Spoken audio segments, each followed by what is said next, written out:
कोई बात नहीं, गलती तो बहुत बड़ी बड़ी करी है, पिटने दो थोड़ी सी, क्या हो गया? अगर कोई पीट भी रहा है तो थोड़ा सा अकल तो लगनी चाहिए।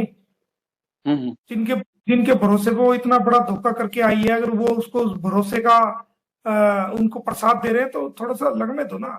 हाँ, कि आप ईसाई हैं, हिंदू हैं, मुस्लिम है, क्या है? सीमा के पासपोर्ट के अंदर मुसलमान लिखा हुआ है, दोनों पासपोर्ट के अंदर। अगर वो पिट रही है तो उसको बताना चाहिए कि जी हम्म। मैं पिट रही हूँ, मुझे ही बता दे कि वकील साहब मैं पिट रही हूँ, मुझे बचा लो। तो मैं वहां से खुद मोहम्मद निकाल साहब, दूंगा, उसको निकाल कर मोहम्मद जेल साहब, भिजवा दूंगा। हाँ, चाहे वो इसकी मैं मेरे खिलाफ खिलाफ पार्टी है, अगर वो मुझे भी फोन कर दे या मुझे कोई मैसेज दे दे कि वकील साहब मुझे बचा लो, मैं यहाँ फंसी हुई हूँ यार, मुझे ये मार रहे हैं, पीट रहे हैं, मैं 2 सेकंड में उसको निकाल के उसको जेल में पहुंचा दूंगा, चल तू जेल में रह आराम से। वैसे तो मैं इसकी कोई लीगली कोई उसको मैं सर्टिफाइड नहीं करता हूँ कि ऐसा हुआ है नहीं हुआ, वो मेरा विषय नहीं है। मेरा विषय तो देखिए, मेरा जो सब्जेक्ट है, मेरा विषय तो लीगल कार्रवाई करना है।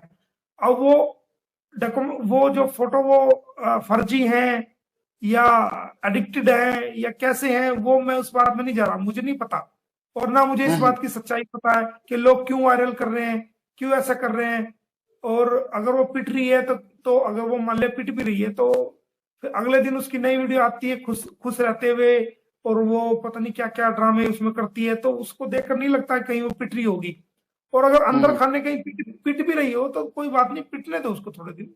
अगर अंदर खाने पिट भी रही है, अगर उसको सच्चाई भी मान लिया जाए तो पिट रही है। देखिए, अब सीमा हैदर के मुंह में चकुंदर फंसा दी मैंने, हम्म। और सचिन के मुंह में चकुंदर का बाप फंसा दिया है, ठीक है? और नेत्र का पाल के मुंह में भी चकुंदर फंस चुकी है। अब वो उनको बाहर निकालेंगे तो उनके लिए दिक्कत है, और उनको अंदर ले जाएंगे तो उनके लिए दिक्कत है। अगर वो यूं कहेंगे कि अगर वो सचिन या ये सीमा गुलाम हैदर ये कहेगी कि जी कि मैं तो सचिन की वाइफ हूं, तो आपने बेल एप्लीकेशन में अपने आप को गुलाम हैदर की वाइफ लिखा है।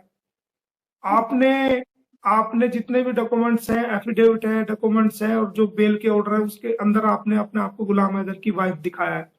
जब पुलिस ने आपको पकड़ा, तो जब पुलिस ने आपके बयान दिए तो उसके अंदर एफआईआर के अंदर जो आपने लिखवाया कि जी मैं फला फला हूँ और फला फला गांव की फला फला वाइफ, मैं फला व्यक्ति की, उसके अंदर भी गुलाम हैदर की वाइफ आपने बताया, तो वो झूठ क्यों बोला? तो जब भी 420 लगेगी लगेगी। आपने बताया कि कोई इसने रिकॉर्डिंग की है, लेकिन कोई रिकॉर्डिंग, कई चीजें ऐसी भी तो होती है ना कि बात कुछ और होती है और वो मुद्दे से इसे भटकाने के लिए वो जोड़ दिया जाता है कई जी। बार, क्योंकि लीगल कार्रवाई इस वक्त पे जोरों पे है उसके खिलाफ, तो कई सबूफे भी छोड़े जा सकते हैं कि भाई उसने रिकॉर्डिंग कर ली, ये कर लिया। जब तक वो प्रूव ना हो जाए, उसकी कोई लीगल ऑथेंटिसिटी नहीं है कि वो उसी की आवाज है, किसी और की है। और अगर ऐसी रिकॉर्डिंग की भी गई है, कोई वायरल भी हुई है, तो उसको जस्टिफिकेशन कोर्ट में जब तक मान्यता नहीं है, जब तक के इसमें जो है आप एक सर्टिफिकेट कोर्ट में ना दे दो कि भाई हम्म। ये हमने इस वीडियो से छेड़छाड़ नहीं की है, इस साउंड से छेड़छाड़ नहीं की है, जब तक वो कोर्ट में एडमिसिबल नहीं है। वो वो की बिल्कुल है। फराजिक फराजिक फराजिक अगर रिपोर्ट के तौर पर उसकी पूरी जांच के बाद ही उसको कोर्ट एक्सेप्ट करती है। ऐसे नहीं हो हाँ, जाता कि कोई भी रिकॉर्ड करे और वायरल कर दे। उसमें एविडेंस एक्ट का एक प्रोविजन है, उसमें आपको लिख के देना पड़ेगा कि भाई ये आवाज ओरिजिनल है, हमने छेड़छाड़ नहीं की है, तो हम्म। उसमें एक सर्टिफिकेट देना पड़ता है।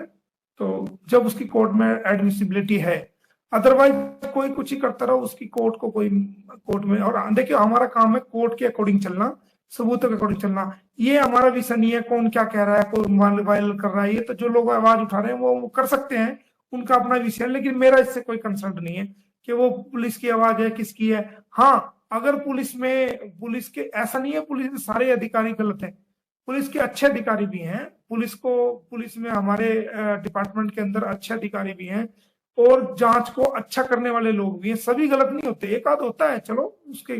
तो अगर वो पुलिस, ऐसा भी नहीं है कि पुलिस बिल्कुल ही कार्रवाई नहीं करती, नहीं, पुलिस कार्रवाई भी करती है। और अगर मान लिया एक आध ऑफिसर कोई ऐसा है तो हम कोर्ट के थ्रू अपना, अगर कोई पुलिस नहीं भी कर रही है तो कोर्ट के थ्रू करा लेंगे, उसमें हमारा कोई डायरेक्ट पुलिस से कोई दुश्मनी तो है नहीं। और अगर कोई पुलिस ने कोई लापरवाही की है तो उसके खिलाफ डिपार्टमेंट में इंक्वायरी खुलवा दूंगा मैं, तो उसको सजा मिलेगी। डिपार्टमेंट के अकॉर्डिंग, तो मैं बख्सूंगा तो हूं नहीं उसे। अगर किसी पुलिस अधिकारी की कोई कमी मुझे मिलेगी तो मैं उसके खिलाफ डिपार्टमेंट इंक्वायरी के ऑर्डर कराऊंगा, क्योंकि कमी तो मैं बर्दाश्त करूंगा नहीं, कानूनी रूप से तो मैं बख्सूंगा नहीं किसी रूप में भी। और अगर कोई अमल बिल्कुल ठीक कर रहा है तो उसकी अप्रिशिएशन भी बनती है। किसी अधिकारी ने अगर कानूनी रूप से अच्छा काम किया है तो उसके बारे में मैं उत्तर प्रदेश गवर्नमेंट को और पुलिस के आला अधिकारी को उसकी अप्रिशिएशन लेटर भी लिखूंगा कि भाई इन्होंने अच्छा काम किया है, कानूनी पेचीदगियों को और एक्सपेक्ट को, पहलुओं को पूरा किया है, तो ये तारीफ के काबिल है, आप इसको रिगार्ड कीजिए, इसकी प्रमोशन कीजिए। तो वो मैं भी लिखूंगा। ऐसा नहीं है कि वो लापरवाही करेंगे तो खाली कार्रवाई करूंगा। वो जैसा कृत्य करेंगे, जैसा वो एक्शन करेंगे, जैसा उसका कंडक्ट होगा, उसी के अकॉर्डिंग मैं कार्रवाई करूंगा। पर्सनल दुश्मनी तो किसी से है नहीं, मेरा काम तो लीगली है, कर रहा हूं और आगे भी करता रहूंगा। जो वीजा के लिए अप्लाई किया था, एक वीजा एप्लीकेशन होती है, उसमें नाम और हस्बैंड का नाम, एड्रेस, रिलीजन, सब कुछ उसके अंदर लिखना होता है। बिल्कुल। तो जो उसके अंदर लिखा गया, उसने अपना नाम लिखा था Seema Ghulam Haider, wife of Ghulam Haider. Address दिया गया था और उसमें एक कॉलम होता है एज का, एक कॉलम होता है मेल या फीमेल का, पासपोर्ट नंबर का एक कॉलम होता है, और साथ साथ एक कॉलम और होता है कि आप किस धर्म से ताल्लुक रखती है, आपका धर्म क्या है। तो उसके अंदर सीधा सीधा इस्लाम लिखा हुआ है। तो अगर इस्लाम, मुस्लिम लिखा हुआ है, इस्लाम लिखा हुआ है, तो जब अपना भी मुस्लिम, हाँ बिल्कुल, अपना भी बच्चों का भी इस्लाम लिखा हुआ है, सबका, पूरे 5 के 5 लोगों का, बच्चों का भी, उनका भी।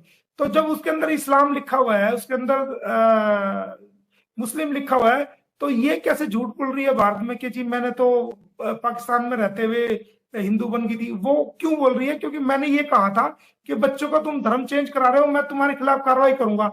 अब इनके भैया जी ने भैया जी ने देखा कि ये तो मारा गया, ये तो मैं इसमें डायरेक्ट मेरा इन्वॉल्वमेंट आ जाएगा, तो इसके भैया जी ने नया डोज दे दिया इसको कि ये बोल मैं तो वहीं होगी थी, वहीं होगी थी। तो जिस दिन, हम भी तो वकील हैं, तो जिस दिन तू हमने आप, मुझे पता था पहले, मेरे दिमाग में था कि ये दांव चल सकती है, ये कहेगी जब मैं इसको बच्चों के जो ये धर्म चेंज करा रही है, ये इसका भैया और सब मिलके, तो जब मैं कानूनी कार्रवाई करूंगा तो ये क्या बचाव का रास्ता इस्तेमाल कर सकते हैं। मैंने किसी भी चीज को करने से पहले मैं उसका पूरा डायग्राम तैयार करता हूं, तो मुझे पता था ये डिफेंस लेंगे, तो उस डिफेंस को मैंने पहले स्टक ऑफ कर दिया था। हाँ, और एक चीज और बता दूं, पासपोर्ट के अंदर भी लिखा होता है कि आप किस मजहब से हैं। तो चारों बच्चे के जो पासपोर्ट पुलिस ने रिकवरी करे, उसके अंदर लिखा हुआ, मेरे पे पासपोर्ट की सब नंबर है, सब कुछ आ गया मेरे पास, सारा कुछ ले लिया मैंने कोर्ट से। तो उसके अंदर जो है ना, उसमें लिखा जाता है आप किस धर्म से हैं। आप कोई भी पाकिस्तानी पासपोर्ट उठा के देखना, तो उसमें एक उसमें वो होता है एक, हाँ, कि आप ईसाई हैं, हिंदू हैं, मुस्लिम है, क्या है। सीमा के पासपोर्ट के अंदर मुसलमान लिखा हुआ है, दोनों पासपोर्ट के अंदर। इसकी जो उम्र लिखी है वो 2002 लिखी हुई है उसके अंदर। हालांकि ये बड़ी है, मुझे तो लग रहा है बड़ी है, लेकिन इसने कलाकारी करके उसमें 2002 उम्र लिखवा रखी है। तो अगर इसका बर्थ सर्टिफिकेट